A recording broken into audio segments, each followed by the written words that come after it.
So hello everyone. आज अभी मैं आप लोगों से कुछ लास्ट मिनट टिप्स डिस्कस करना चाहती हूँ, कुछ प्रेजेंटेशन टिप्स आप लोगों को बताना चाहती हूँ which will be very useful for you all and आप लोगों के एग्ज़ाम में बहुत बहुत बहुत हेल्प करने वाला है। So here we start.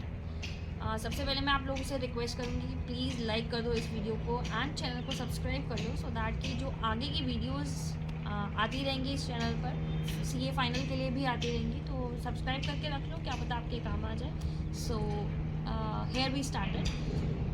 सबसे पहले मैं आप लोगों से ये बताना चाहती हूँ कि MCQ case scenario one of the biggest issue कि कब हमें अटेम्प्ट करना चाहिए एंड कब हमें कैसे उसको अटेम्प्ट करना चाहिए। तो अभी मैं आपसे ये सब चीज़ें डिस्कस करने वाली हूँ। मेरे according 45 minutes MCQ case scenarios plus जो इंडिविजुअल एमसीक्यूज आते हैं उनको अलॉट करना चाहिए मेरे according, and 30 minutes in the starting and 15 minutes in the middle of the paper, जो भी आपका छूट जाता है उसके लिए। ठीक है, कई बार ऐसा होता है कि एक या दो या तीन चार केस सिनेरियोज हमारे कुछ डाउट्स होते हैं हमें और हम उस टाइम उसको टिक नहीं करते हैं, उसको मार्क नहीं करते, करना चाहते हैं। हम सोचते हैं कि हाँ हमें ड्यूरिंग द एग्ज़ाम हमें ध्यान आ जाएगा, तो उन केस उन एमसीक्यू स्पेसिफिकली के लिए मैं आपको बता रही हूँ कि आप 15 minutes in the middle of the paper रख सकते हैं। बट मैं आपको अगेन ये सजेस्ट करूँगी, अगर कोई केस सिनेरियो कर रहे हो तो उसको एक साथ कंप्लीट करके रखो कि 5 क्वेश्चन है तो 5 क्वेश्चन एक साथ कंप्लीट करके रखो सो दैट कि आपको दोबारा से टाइम नहीं लगे उसको लंबे लंबे केस सिनेरियोस को रीड करने में। तो दिस इज़ ऑल कि आपको कैसे अटेम्प्ट करना है। नाउ अब उसको सॉल्व कैसे करना है। सबसे पहले आपको क्वेश्चंस की रीडिंग लगानी है ताकि आपको पता चल जाएगा एक पिन पॉइंट कि क्या आपसे पूछा जा रहा है, एंड देन आपको केस सिनेरियो की रीडिंग लगानी है एंड उसमें से वो पोर्शन मार्क करके रख लेना है which is related to the questions जो आपके क्वेश्चन में काम आने वाला है अल्टीमेटली। तो this is all about case scenario कि आपको कैसे अटेम्प्ट करना है, कब अटेम्प्ट करना चाहिए पेपर में। एंड नेक्स्ट चीज़ जो मैं आपको बताना चाहती हूँ दैट इज़ कि इसके बाद आपके पास 24 मिनट्स लगभग 20 to 24 मिनट्स आपके पास बचेंगे to attempt each and every question. उसके लिए मैं आप लोगों को सजेस्ट करूँगी कि अगर 24 दैट इज़ 14 मार्क्स के क्वेश्चन में अगर 2 पार्ट्स हैं तो आप इक्वली डिवाइड कर दो। 12 मिनट्स का आप वो रख सकते हो फॉर सिंगल क्वेश्चन। देन अगर किसी क्वेश्चन में 3 पार्ट्स हैं तो आप उसको 7 to 8 मिनट्स अलॉट कर सकते हो। देखो, time management is the very important thing आ जाता है एग्ज़ाम टाइम में। तो मैं आपको ये सजेस्ट करूँगी कि स्टार्टिंग से ही उसको मैनेज करके चलो, तभी बात बन पाएगी। So this is all about time management. Now आ जाते हैं कुछ प्रेजेंटेशन टिप्स पर कि कैसे आपको आंसर को प्रेजेंट करना है ultimately. Now to present your answer like you have to leave 3-4 lines space.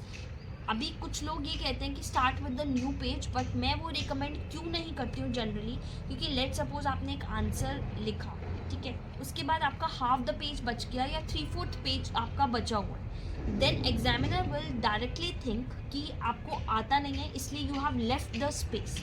तो to avoid these kind of circumstances मैं आप लोगों को ये सजेस्ट करूँगी कि 3 से 4 आप बना लो, जितनी भी आपको लाइन्स छोड़नी है इक्वली ही छोड़ो, हर आंसर के बाद, हर पार्ट के बाद। तो this is my viewpoint. And आपको left margin and right margin दोनों छोड़ने चाहिए। It looks your paper nice. And जो लेफ्ट मार्जिन है वहाँ पर जनरली अलॉट किए जाते हैं मार्क्स, तो आपको लेफ्ट मार्जिन प्रॉपर रखना चाहिए मेरे according.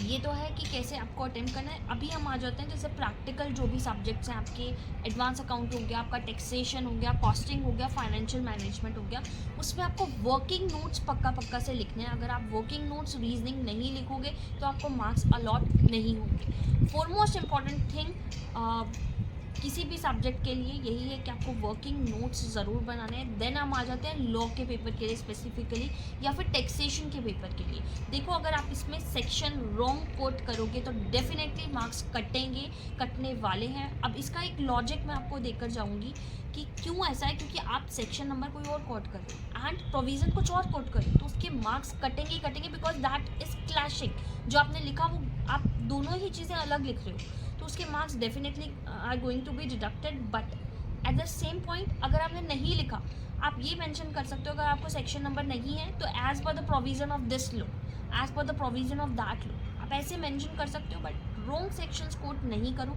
If you are that 100% sure कि हाँ यही वाला सेक्शन आने वाला है, तब आप कोट करो सेक्शन, मैं आपको यही सजेस्ट करूँगी। ये कुछ हो गई लॉ की प्रेजेंटेशन की बात। एंड देन केस स्टडीज़ की मैं कुछ बात कर लेती हूँ। केस स्टडीज़ में कैसे आपको अटेम्प्ट करना है। First of all you have to write down the provision आपको देना है, then facts of the case, then facts of the case को जस्टिफाई करने के how it is related to the provision, and then you have to give the conclusion. इस तरह से आपको लॉ के आंसर को प्रेजेंट करने की रिक्वायरमेंट है। So and for most important thing, मैं इस चीज़ के लिए आगे भी लाती रहूँगी, बट अभी मैं आप लोगों को समझा रही हूँ जैसे पेपर स्टार्ट होने वाले हैं ग्रुप 1 में एंड ग्रुप 2 में। ऐसा पेपर ज़रूर आपको मिलेगा कोई ना कोई जिसमें आपको हो सकता है कि डिफ़िकल्ट पेपर हो एंड आप लोग डर जाओ थोड़ा सा, बट प्लीज़ ये गलती मत करना, आते ही अपना जो क्वेश्चन पेपर है अपने पेरेंट्स को सबमिट करवा के नेक्स्ट पेपर की तरफ ध्यान देना। ऐसी गलती बिल्कुल भी मत करना कि ये पेपर ख़राब हुआ तो अगला पेपर मैं नहीं देने जाऊँगा।